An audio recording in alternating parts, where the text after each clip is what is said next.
right. Welcome back to season 2, episode 1 of Bloopers Brigade. Me and Jake had to do a little hiatus during the World Series and NLCS, so we're really sorry about that. But we're back with a lot to talk about. We're going to go over, our favorite moments of the postseason run. Obviously, we're world champs, so suck at everybody else. Dodgers, Astros, love beating those two guys.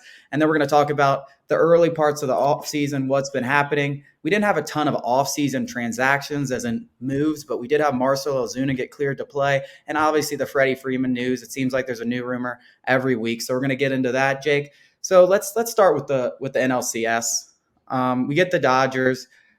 I was nervous. If we were here and I were going to do my predictions, I probably would have picked the Dodgers. That looks stupid now, but I'm glad to look stupid. I would have picked the Dodgers. They just had our number. But the Braves go out there, get up 3-1 again. They lose game 5. You got to start feeling a little nervous, but that game 6, that was one for the record books for a number of reasons. What was your favorite moment from that game? Oh, man, I don't know about from game 6 specifically, man, but I was in Vegas when Austin Riley in game 1 hit the walk-off double, and I was like, this the team of destiny vibes. I'm like, they're making plays. They're coming up clutch. I was in the sports book with all these Dodger fans when Eddie Rosario hit it back up the middle. And I was like, oh, no, he's going to make that play, and it bounced off his glove. And I was like, oh, my God, we actually did it, because I could have swore we were going to lose that game.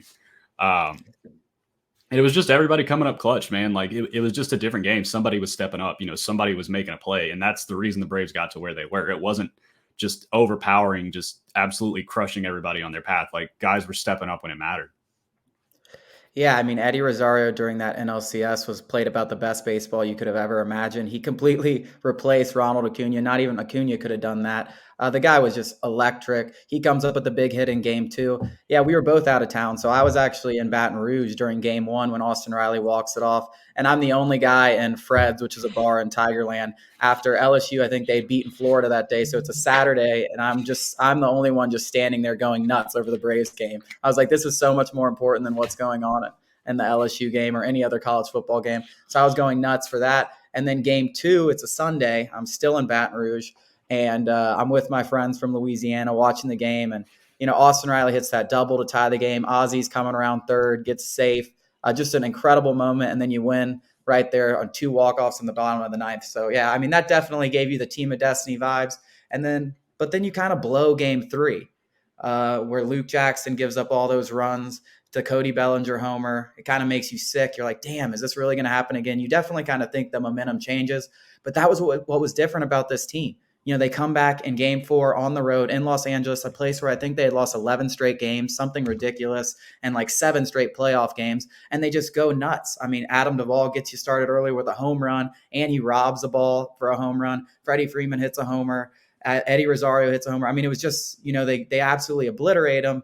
They can't get the job in game 5 done, but come back in game 6, and you talk about my favorite moments of the postseason. Eddie Rosario's 3-run homer there to go up 4-1 was just unbelievable, but nothing was better than Matzek's back-to-back-to-back strikeouts with runners on second and third. That's why they call him Nutsack. I mean, that just was unbelievable. I have a video of me. I was a little intoxicated, or maybe a lot intoxicated by the 7th inning, but I have a video of me trucking a poor kid. After Tyler Matzek's 3rd strikeout, we go up for a belly bump, and I just absolutely obliterate him. But, I mean, that was just electric. It was probably the loudest I've heard Truist Park or really any baseball stadium. And when that happened, you're like, the Braves have got this. They're up by 2 runs. They had 2 innings left. Their relievers have been so good up to that point, and they get the job done. And they did it in fantastic fashion. And kind of when you go to the World Series, I don't know how you felt. I obviously wanted to win, but I felt like we had accomplished something just by getting over that hump of the Dodgers. And I was like, there's just no way we're going in there and losing, even to a really good Astros team. Yeah, and that was the thing, too. The thing with the Matzek, too, is there was the build-up to it. Like, the home run, obviously, that's one big moment. First strikeout, you're like, all right, yeah, let's go, Matzek. Second strikeout, I'm like, nah, like, this dude's about to go crazy. Third strikeout, just completely lose it. Like, the build-up to that was just incredible. Dude, and not only that, the 3rd strikeout is Mookie Betts, the best player on the Dodgers, one of the best hitters and pure hitters in baseball, and he strikes him out on 3 straight pitches, the last one being 96 or 8, something right down the gut. Just straight up said, hey, you can't hit this. You cannot hit this. And he goes nuts. And then Tyler Matzek, let's talk a little bit after the World Series. The guy just becomes a Twitter legend. I mean, he had to have had a burner, man. You don't hop on a Twitter after like 8 years and 9 tweets, and all of a sudden you're just handing out game. There's no way. He had to have had a burner. Yeah, but then he had the great response. It's like people have been asking why I haven't been on Twitter. Like, I don't think people really cared in 2015 when I was like, yeah, heading to the middle of bumfuck nowhere to go play the to go play the Grasshoppers. Really excited for today's game. So, yeah, he's funny. And then you had Matzek in the parade where he almost gets arrested because the police officer doesn't know who he is. So Matzek, man, what a guy he's been. I mean, not just this year's playoff performance, but last year's too. I mean, he's been nearly unhittable, and what a find! You talk about Alex Anthopoulos, the guy just he finds diamonds in the rough. He's been doing it for the last 3 or 4 years, and Matzek's one of the best. You got to wonder too, like with Matzik, like when he went onto the mound, you got to wonder if he was thinking like, all right, like I've been to the bottom of the barrel. Like I'm just going to challenge what, how much lower can I go than like I've previously gone? And like that, I think he has like a mental edge now to where he's like, I can do this. And he's not afraid to challenge. And I think that's what's making him, pitch so well. Yeah, it's crazy. We have him for a bargain for the next few years too. And he's one of the best relievers in baseball. There's no doubt about it. But let's go on to the World Series. Let's talk about the favorite moments for there. I think the most obvious one is the Jorge Soler bomb. When he hits that, and you just see the towels drop, and that thing goes 440 feet all out of the stadium. That Yeah, was 440 feet, my ass. That went 640 feet, man. Yeah, I mean, that was an absolute – I mean, that was just a shot. And then Dansby hits the home run. Freddie hits the home run. Max Fried goes 6 shutout innings.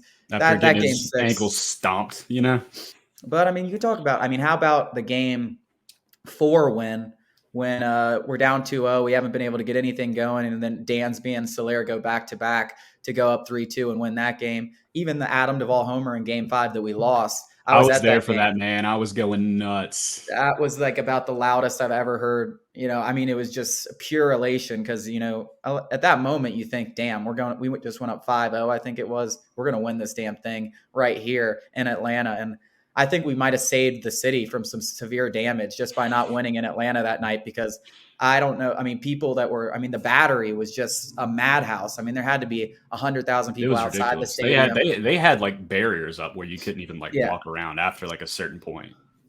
And I think that was one of the best parts about this run.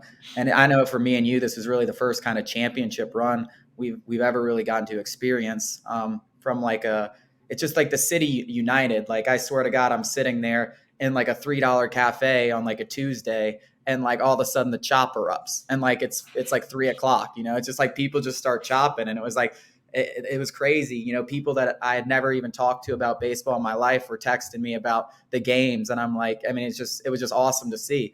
And that's just how it was. And I've never been a part of anything like that. It makes me just want to do it again. I always thought, how is this going to feel when we win? Am I finally going to just have this relief? Nah, man, motherfucker, I want to go and do it again. Yeah, that's what I want to see. So, yeah. Obviously, it So, was a Tuesday, and I immediately went downtown in Athens. Immediately went to Bar South. Shout out to the zoo. And dude, like on the way when I was walking there, just the most random people, because I obviously had my jersey on, and people were just hugging me and picking me up and like hugging me like I was like their family. Like they were just so happy. I was too. Of course, I had a few beverages, but I was just I was just happy, man. Like it's a feeling that it's hard to replicate.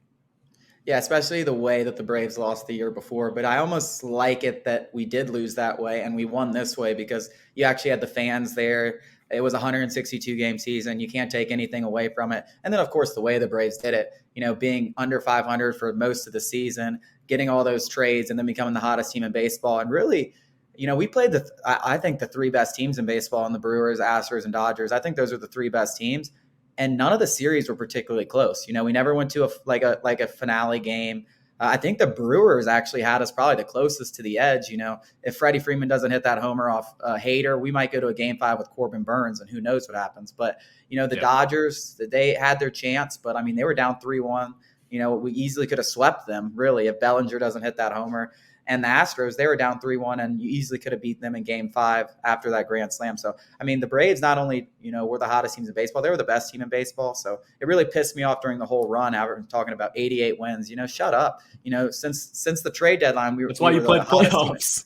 Yeah, since the trade deadline, we were the hottest team in baseball, and that continued. And if you ask people who paid attention to the Braves, I was never too nervous about any of these series, because we had been playing playoff baseball since July. Yeah, Every game had already been mattering. And so we've been playing under that pressure. And I think that helped a lot during this playoff race because usually the Braves are 10 games up and, not having to play, meaningful baseball in September. So they waltz into the playoffs and they're not, crisp. That wasn't the yeah. case this year. And I think that played a big role. And I was looking through some stuff the other day, and I completely forgot about the article I wrote when I was like, I still believe in Max Fried, and you should too. After he got absolutely undressed, and then he comes back out after should have may have even gotten like Tim Hudson gotten his ankle snapped. Yeah. The Yeah. guy It comes looked out like and it. then just absolutely shuts down Houston. The guy's just incredible, man. And also, shout out to Kyle Wright. Kyle Wright coming in and giving some big innings too. I mean, it's there's a He's going to question be a that if big, he's going to he's going to be a big piece next year. yeah, and we'll probably get into that and do a later episode with like roster predictions and stuff. But I think if he plays well in the spring, I feel like you need to give him a shot. I mean, it's really got to be now or never. I think he may have one option left. Sean Newcomb doesn't have any options left, and they kept him. But that's neither here nor there. But yeah, Kyle Wright, man, that's just one of those things to where like he sometimes he folds in the big moments, and sometimes he looks like a Cy Young winner. It's insane. Well, I think he definitely proved something on the biggest stage. And honestly, he had a great year all throughout AAA. I think the last like 4 or 5 months, he had a sub-3 ERA, I think he led led. the I think whole he led the yeah.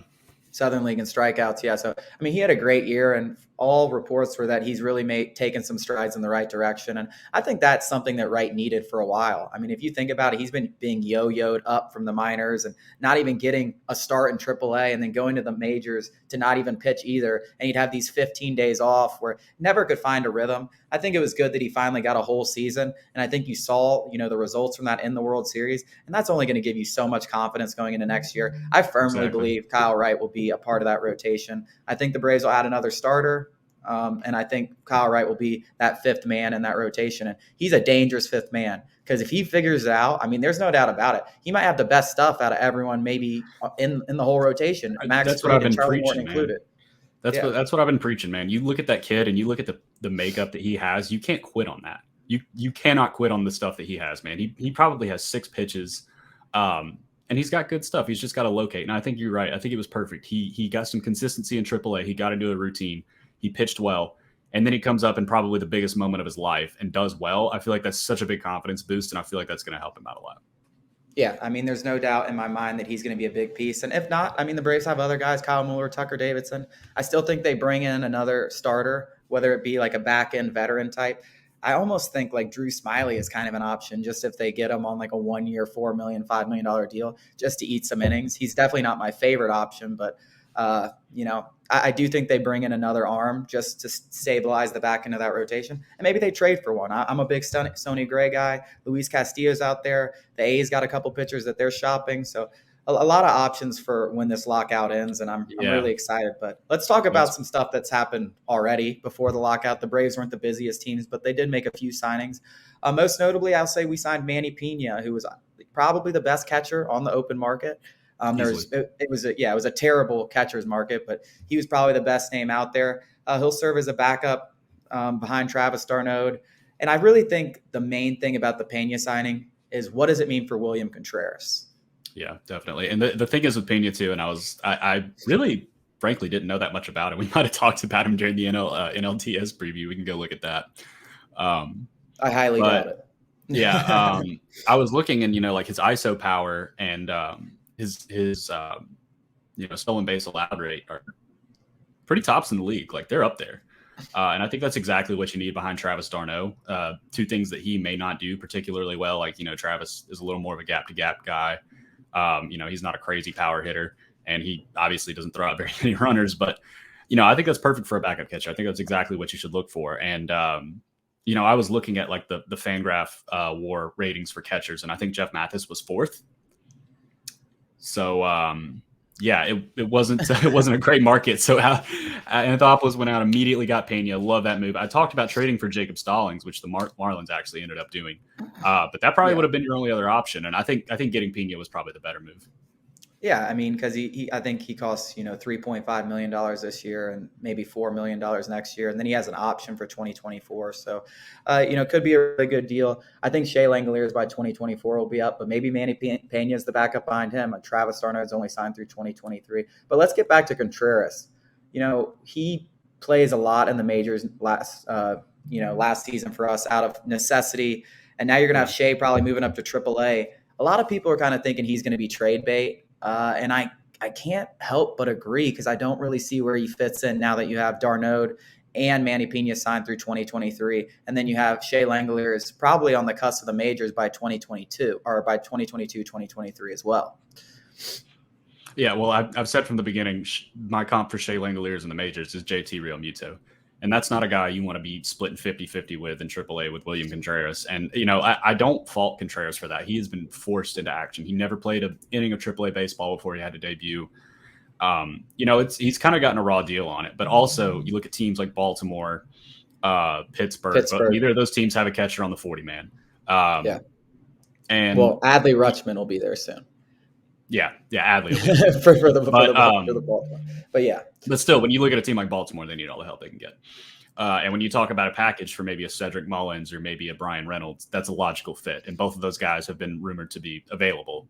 And I think if you go with Brian Reynolds, obviously it's going to cost way more than William Contreras, but I feel like he's naturally just going to be a part of that. Yeah, I mean, I think he has to be. I think that's kind of where your starting point goes. And then maybe you talk about Drew Waters, maybe a Christian Pache. But if you pair Waters and Pache or Waters and Contreras or Pache and Contreras, I mean, you're pretty far along in those conversations already. So I think that's definitely a direction the Braves could go. I really like Cedric Mullins too, and I definitely think William Contreras could be a part of that. But I definitely think it's very likely that he is moved in some sort of package. I think the biggest reason the Braves might not be as bullish on Contreras was his defensive issues. Because the guy can obviously hit. There's no doubt in my mind at some point in the major, like as a major leaguer, he's going to be, a guy who hits 240 and 25, 30 bombs. Like he definitely has that kind of potential with the stick. He showed that several times during his stints in the majors. I just think defensively, I don't know if they view him as a full-time catcher, which it could be problematic. They don't really have any other space for him. And I don't think they really want to, deal with the whole teaching him a new position or anything like that. So I think that's the biggest reason why they might have signed Pena and not stuck it out with Contreras and let him be the backup catcher this year. Yeah, and I think that's been the biggest issue when you talk about, the defense. That's something we kind of thought was going to be a sure thing. Like that was kind of his calling card. Kid has a rocket arm. There's obviously a lot of upside with the bat, but we just didn't see a lot of that. And like I said, he hasn't really been given a chance to properly develop, and catcher is one of the hardest positions to develop because you got to consider the defensive aspect along with it. You pretty much have to be a pitcher and a hitter at the same time, a defensive pitcher in a sense. But yeah, it's hard to develop at that position, man. And if you get rushed like that, unless you're just a otherworldly talent, which people keep talking about, when Shea Langeliers is going to be up, and I'm like, dude, probably maybe mid 2023. There's no reason to, he's hot and Gwinnett, push him up. Like, no, don't start that again. No. Yeah, no, I mean, that's why you signed Manny Pena, because he's a great veteran, and him and d'Arnaud will be able to take this thing through 2023. And maybe you should call Langeliers up in 2023 if there's an injury. That's another thing, though. That's another huge thing is d'Arnaud's constantly getting injured. So just like, the Braves didn't want to have another situation where they're relying on Jeff Mathis and Kevon Smith for every game. So that's another reason why Pena, even maybe they are a little more, they're not totally down on Contreras like we've been talking about. Maybe they're just thinking, hey, if d'Arnaud goes down again, we don't want to have to rush Langeliers or rely on a Jeff Mathis again, So that's probably, maybe they view Contreras as a solid third catcher in the majors right now, and they'll let him, split time in Gwinnett. But we'll see how that goes. I think that's just the flexibility, though. Credit to Alex Anthopoulos. He's created that flexibility. He doesn't have to trade him, but he most certainly can. So it's a good position to be in. Yeah, so the other moves, we just minor moves. I mean, we traded for Dre Jackson, released Grant Dayton. Not surprised by the release of Grant Dayton. We weren't going to pay him, what I think is like $1.5 million or something. He was probably going to be owed next season. We non-tendered Camargo, Richard Rodriguez, and De La Cruz. I guess the biggest one here is Richard Rodriguez. You trade for him. But I think no one's surprised by that. I mean, he was going to be a $3 million guy, and he just was pitching like a $300K guy for the Braves. Let's just call a spade a spade. He couldn't throw anything but a fastball, and nothing, MLB players aren't going to be fooled by a 95-mile-per-hour fastball. Just not happening. And when you talk about, people are saying, oh, well, he's working on a secondary pitch. Well, now there's a lockout, so he can't really do that. So, it makes sense. And you talk about Rodriguez, a trade will always be worth it. Don't care. Look, if Bryce Wilson goes on to win a Cy Young, I'm happy for him. Great. Trade will always be worth it. Yeah, I mean, I love Bryce Wilson. I always had high hopes for him, especially after his dominant performance in Game 5 of the NLCS against Clayton Kershaw.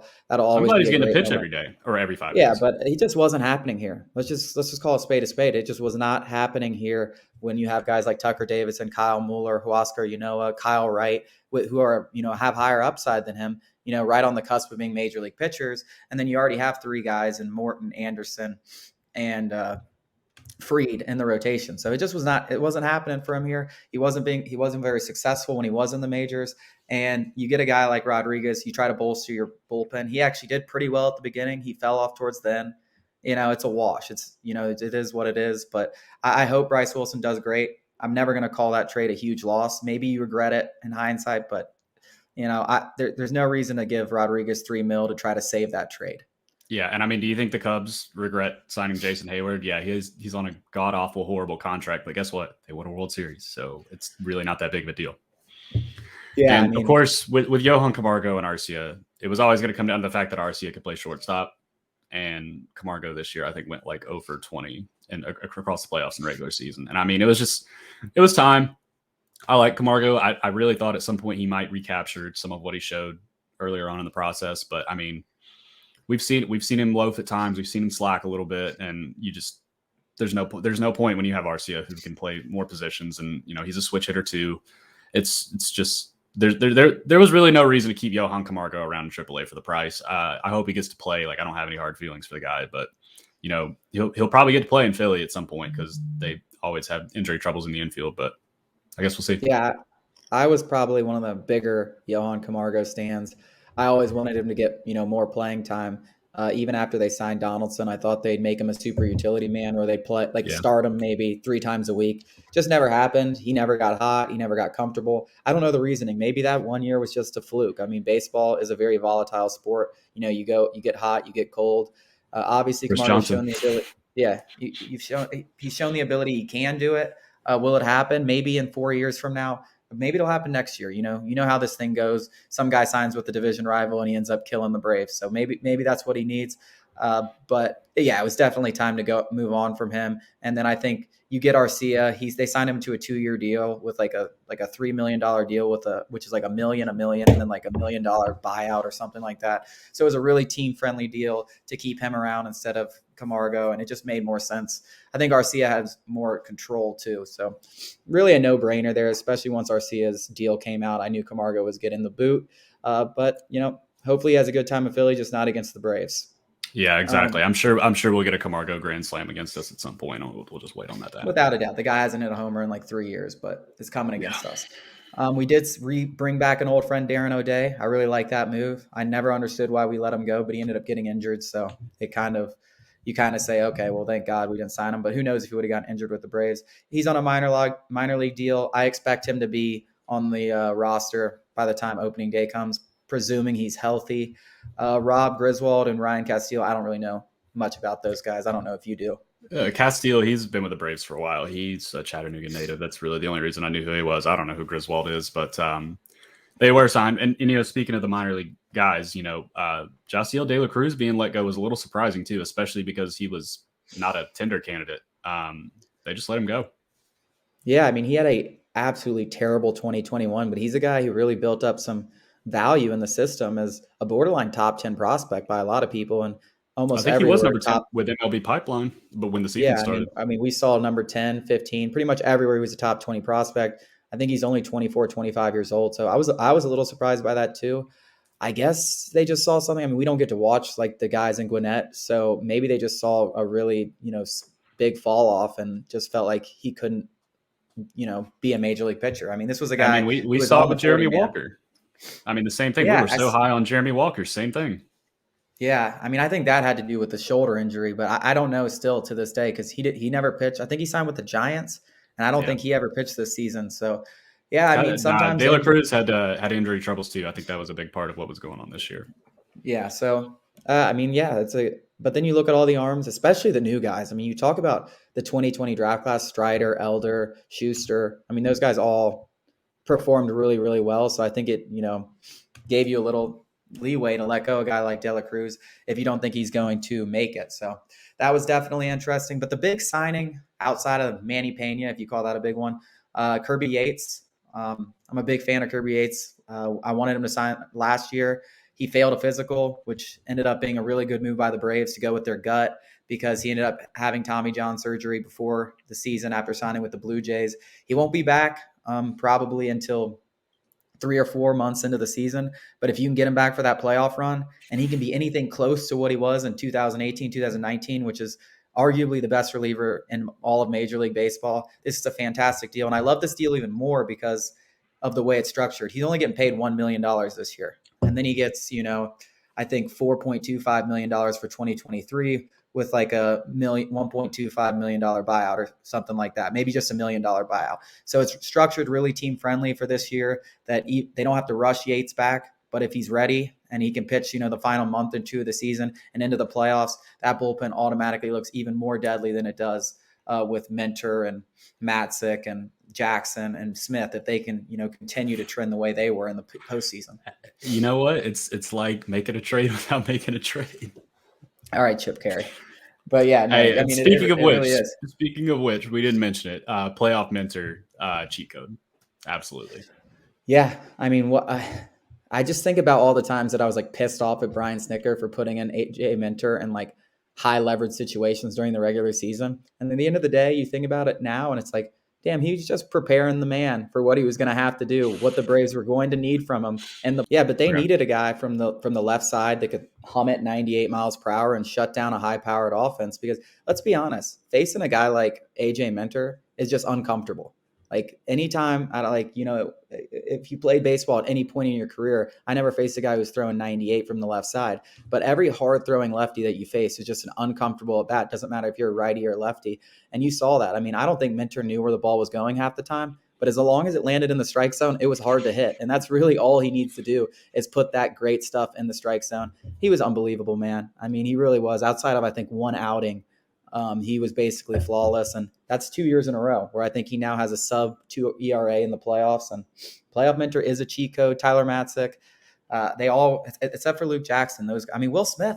I mean, the guy couldn't save a damn thing during the regular season without giving you a heart attack. And I swear, did he give up a hit? He gave up like 2 hits throughout the postseason. I mean, he was in no runs, and he saved like 7 games. I mean, it was. Hey, that's when it matters, man. And going back to Kirby Yates too, you're talking about the 2019 season for him, 1.19 ERA, 47 saves. If you can get that guy in July, all right, even close. You don't even need that guy. If he goes out there and throws a 2.5 ERA or 3 flat ERA, that's still a huge addition. And he's only making $1 million this year and $4.25 million next year. That's a steal. It's obviously a risk. I mean, he could come back and never pitch and be like a Cole Hamels thing, but it's a risk I think we're taking, especially since you can give him the whole year off. So that's the money. I mean, you talk about next year, that probably would have been the money you would have gave Richard Rodriguez. Yeah, without a doubt. And Kirby Yates is so much better than Rich Rodriguez. And I really think Kirby Yates, if he comes back completely healthy, you think this could be Will Smith's last year with the Braves if they buy him out his year 4. Kirby Yates could be the closer next season. Absolutely. I mean, if he comes back healthy. So I think that's a great pickup. But the biggest moves have yet to happen. They're going to come in a wave. I imagine after this lockout, I think we're going to see some ridiculous action because who knows how much time we're going to have before spring training once this lockout ends. I'm sure there's a lot of stuff going on behind the scenes, Yeah. I mean, you're right. But, let's talk Freddie Freeman. Because do we have to? I mean, yes, we have to, but we do have to, at least in this episode, because that is what everyone wants to talk about. I think we've seen a million reports, but 99% of them all kind of have the same thing. It seems to be the Braves are looking at a 5-year deal, maybe 5 years, 150 million or something. Freddie wants that 6th year. You have to imagine if those reports are true, a deal gets done. If he really wants to be in Atlanta, I can't imagine that they're that close. It's just a 1 year, like $30 million gap, and a deal does not get done, especially with the DH coming to the National League. So as he gets older, he should age out of baseball better. So I still think, odds are him returning 80, maybe even 90%. I don't think they've gone down too much, but it is worrisome a little bit that it just hasn't happened yet. Yeah, and of course there of course, people inside, well, close with the Braves have told me that he was not happy it didn't get done last offseason. And it was a topic last year when we were talking about it, and we were saying, hey, do you do it now because he just won MVP? This is going to be a super high value. And Well, apparently now he it's even just higher. Now it's even higher because if you yeah let any guy get to the unrestricted market, it's going to balloon. I mean, you let the Yankees get involved, you let the Dodgers get involved, you let the Red Sox get involved. Like, it's not going to get any cheaper. Even coming off an MVP last year, it still would have been way cheaper than it's going to be this year. yeah, and the same person told me that apparently during the middle of the season he was pretty much set that he was leaving. But he says he thinks that's changed now with the World Series and he does want to stay. Which I get, that makes sense. If you feel like you've been slighted, whatever, it happens. It's a business. But I don't think that there's any real reason that the Braves should give him a terrible contract. What has been reported is not a terrible contract. I don't think that's too bad. I don't think it's unreasonable. But when you talk about Matt Olson being available, you'd have to give up a lot to give him. But personally, I think Matt Olson would probably be an upgrade. Obviously, when you talk about fan morale and, pleasing the fans and the lifelong icon, not in that sense. No, it's not. But Matt Olson just hit 280 with 40 home runs in one of the biggest parks in all of baseball. He's an Atlanta native. His agent is actually Chipper Jones's agent. And, he's the hometown kid. He's always said he wanted to play for the Braves at some point. I like Matt Olson. He's one of my favorite players, and I think he would legitimately hit 60 home runs in Truist because he would just put craters in the chop house. But you talk about the cost of having to give up prospects against the cost of having to give Freeman all that money. I think that Olson has like 2 or 3 more years of control. He's only 27, but it's a tough decision. But at least there is an alternative. You talk about falling back on Anthony Rizzo, but I'm with you. At the end of the day, I think it gets done with Freddie, and I think everybody chills out. Yeah, I'm not too I honestly think Olson could be better over the next 2 years than Freeman, and maybe the Braves would have a better shot of re-signing him. Who knows? I'm more of I don't want to give up an arm and a leg that it's going to take to get Olson, especially if Freeman signs with another team first. Then the A's have all the leverage, and it's going to cost even more. So as much as I love Olson, I just think it's easier to just re-sign Freddie, face of the franchise. What he does as a leader in the locker room, I just don't think can be replaced simply by an extra 5 or 10 homers a year. So I think Freddie's the answer. If the Braves were going to upgrade, I mean, you talk about, the Braves being interested in Carlos Correa. Now you piqued my interest, now I am interested. So Yeah. if you're talking about from a free agent perspective, maybe replacing Freeman at another position, like with a Correa, okay, I'm all about that. I'm willing because especially since Swanson's only under contract for 1 more year, you could trade him, you could move him to third base, you could play Riley at first place for a year and then figure it out later. So now you're piquing my interest, but I still think at the end of the day, Correa is a long shot. It's just not something the Braves have done, and Freeman makes the most sense. So I think the deal gets done. I still think it's an 80-90% chance of happening, maybe down from the 95 I had it before the offseason. The only team that scares me is the Dodgers. He's a SoCal boy. They kind of just lost out on Seager, just lost lost out Muncy. on Max Scherzer. Muncy is injured, and that looks to be pretty bad and could go into the season. So, I mean, I don't really hear anything about them being in on Correa. Maybe they are behind closed doors and they're kind of a late bidder in those sweepstakes.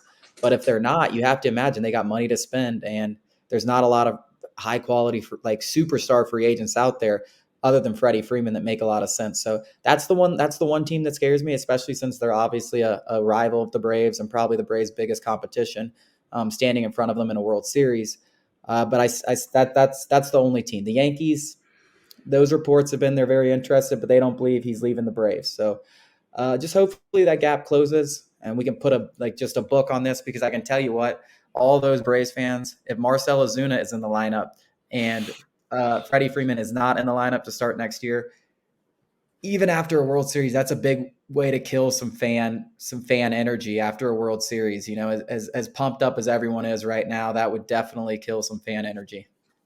Yeah, and I just because I say I prefer Matt Olson, that doesn't mean I don't want Freddie. That's the stupid misconception. Everybody's how I'm okay with either. I just have a preference, but Yeah, I still think Freddie is definitely the least painful option. But when you talk about, prospect capital and the cost it would, the cost of prospects it would take, really, some of these guys, like, you got to do something with them eventually. If you have to give up 2 or 3 arms and, maybe a Pache or a Waters, you talk about, well, you've got Acuna, you're going to have Duvall probably. Um, and Well, that's yeah, you just a have lot of, Duvall. He's back. yeah. Oh, yeah, Yeah. yeah, exactly. I mean, I'm saying like going forward, like Oh, in yeah. a few years. Um, you're stuck with Marcell Ozuna probably, but we'll get to that. Yeah. And then you have one Apache or Waters, like, And you you're got talking Michael about, Harris rocking it yeah, through the system exactly. too. Yeah, exactly. Number one prospect on Fangraphs. Yeah. So, So it's one of those things to where, like, I don't think it's going to cripple the team if they have to give up a couple of these guys, because eventually it's going to get to a point where I don't know where you're going to put some of them. yeah, I mean, I think there's a very good chance this is the year that Alex Anthopoulos, this offseason, is where he does make a splash. To me, I just think it's better to make the splash, get your, use your free agent dollars on Freeman, and then maybe go get a Brian Reynolds or maybe go get a Sonny Gray or Luis Castillo. So bolster that rotation really well, or, find your center fielder, because I don't think they want to play Acuna in center field coming off an ACL. Duvall can play center field. I thought he was fine out there during the postseason, but I don't think he's the best, case scenario. So you go get your, Brian Reynolds, who's under control for 3 or 4 more years, or Yeah. Sonny Gray as a pitcher who's under control for 2 years. That's kind of how I would rather do it, rather than spending those prospects on Olson. I'd rather spend that money on, Freeman, and then go, make a trade elsewhere. I think that's the best course of action for the Braves, and I hope that's the way they go. But Anthopoulos, he was a trade hungry motherfucker when he was with the Blue Jays, and he learned the hard way that Bit you him. can. You can deplete a farm system real quick if you don't make the right trade. So I think that's part of the reason why he's not made that big splash. But I do think that's a very good possibility of happening this offseason, just with the way the dollars have been flying around. I don't think that's his cup of tea. The Braves are always on a budget. So I do think, finding a cost controlled player, whether it be in the rotation, whether it be Matt Olson or in the outfielder, is definitely a significant option once the lockout ends. Yeah. And, it's one of those things too, to where, ownership and Anthopoulos get a lot of flack for not spending a ton of money, but I think they spend it wisely.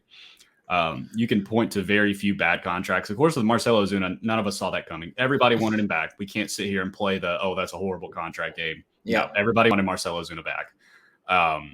And hey, dude, it might not be a bad I mean, it wasn't a great contract last year, but at the end of the day, if the guy comes back and hits 40 bombs for us next year, nobody's going to be talking about what happened last offseason. I hate to say that to people, but that's just how the world works. People are going to forget about it. The people who are going to say that they're not going to be fans if Marcell Ozuna's back, they'll be fans. It happens in all these situations. So if he goes out there and hits 40 bombs, people are going to forget. That's just the unfortunate way of life, and that's it. That's in every situation. Well, let's go ahead and get into it, I guess. Suspended retroactively 20 games by Major League Baseball. I thought he was going to get a way harsher punishment than that. Without a doubt. I don't know if MLB saw the video. I don't know what their course of action was. But I think they got had. 20 games. I think they had to see the video. The video was. I mean, personally, obviously, you see a snippet of a situation. Some people said he had his arm around his throat. I mean, I saw him have a phone in his hand. So, anytime there's a physical altercation with a woman, it always looks bad. But I mean, I think you look at the history of the situation where she's been arrested for domestic violence on him. She kind of looked like she was being very aggressive in the video. And then you have, the police walking in at that time. It looks bad. But then you have an investigation with the police where everything the charges get dismissed. And then you have an investigation with Major League Baseball where they, determine basically that he shouldn't be suspended at all with a retroactive suspension. It's just like, I can't really tell you because I don't know enough about the situation, but I can tell you, they're happily together now. So it's just, I don't know. But at the end of the day, this is what I can tell you. The Braves are not going to eat $53 million. It's just not happening. So whether they try to trade him and can find a trade partner, which is possible, I think they'll have to give up a prospect or two, which might be the best course of action. But he's either going to play, which I was very skeptical on before this suspension got handed out. He's either going to play for the Braves or they're going to trade him. They are not going to release him for what we've seen. There's just I would be absolutely shocked if that happened. So I think he's either going to be traded or he's going to be on the team, and that's I just give it like a 90% chance he's starting opening day, 8% chance he's traded, and maybe a 2% chance that they just straight up cut him. And I mean, they released the statement. You got to think if they were going to cut him, they probably would have done it by now. yeah. I mean, you saw how fast Hector Oliveira was cut. I mean, that was like Well, he immediate. was traded, but it was still He like was it was like traded, but 2 then days cut. after. Yeah, but Yeah. it traded and cut immediately, and we haven't heard a word from him. I just don't see that happening in this situation.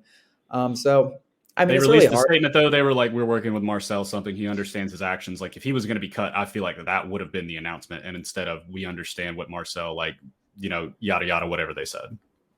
Yeah, and it's just one of those situations that's super unfortunate because you hate to sound like you're inconsiderate of any woman that's in those situations. But I do think this is one of those situations that we don't have enough information, especially us as the public, um, to make any kind of rash judgments, and that's why you saw them only get a retroactive suspension, and that puts the Braves in a pickle. There's no lie about it. I think they would have loved to see him get suspended for a 162 with year. no pay. Yeah, Yeah, exactly. with no pay, and then they can figure out what to do with the remaining 2 years of his contract. But that's just not the case. Puts the Braves in kind of a bad spot, and maybe that's a reason why Freddie hasn't been signed yet. If this doesn't happen, maybe Freddie signs before the lockout. But now you have $53 million committed to a player that you thought you might get off the hook for. I think that could have had a play in Freeman's negotiations before the lockout for sure. Yeah, and I mean, you talk about, I've touched on this before, but the fact that what he was charged with initially, and that prosecutors in Major League Baseball obviously didn't see it that way, that works to his advantage. Um, Obviously, it's pretty baseline that domestic violence is not okay, but you can't give a guy a charge like that, and then now it's reduced, so he's already got a leg up, saying, "Hey, like we've already decided that this wasn't really what happened." And now Major League Baseball sees that he's getting his charges dismissed in January, and they just hand out a 20-game suspension. So if something truly terrible did happen, it was messed up from the beginning, and he's probably not going to get a proper punishment for it. But that's not my decision to make. Yeah, and that's really all we have to say about it. I think that the only thing I'm going to say about it, obviously, domestic violence is wrong. The only thing I'm going to say about it is from what we've seen, from what has been handed out for Major League Baseball, it's either going to be a trade or a cut because at the end of the day, he's making $53 million, and the Braves aren't going to just eat that, no matter how badly they may want to avoid a PR, blowback.